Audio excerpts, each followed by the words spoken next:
Сиыр сауып келдім. Сүт жылы кезінде сепараттан өткізіп, қаймағын алып алайын деп жатырмын қазір. Мынандай сепаратный аппаратым бар. Электрический. Қолмен бұрап отырмайын.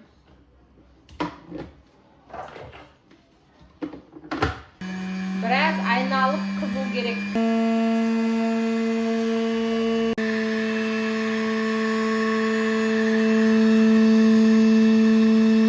Сепараттан қаймақ алынған сүтпен қаймақ алынбаған сүтті араластырып айран үйітіп қоямын да, ертесіне азанда айран болып үйіп тұрады. Оны газға қойып қайнатып аламын. Қыбы матадан су өтетіндей қылып осындай дорба тігіп қойғанмын. Сол дорбаға жаңағы қайнаған айранды құямын.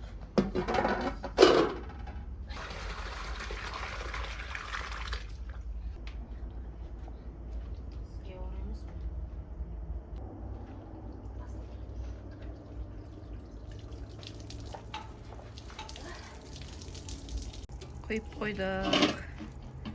Осылай енді бір күн ба тұрады су ағып. 2 күнде осындай болып қалады. Сүзбе қатып оны аламыз. Бүгін мен азанымен тұрып құрт істеп тастадым. Бұндай құрт жасадым.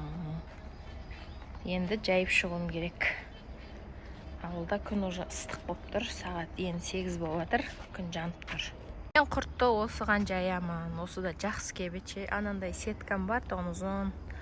Оған не алсам кеппейтін ғой көктемнен бастап. Мен осындай ауысып кеттім. Жайып шығам.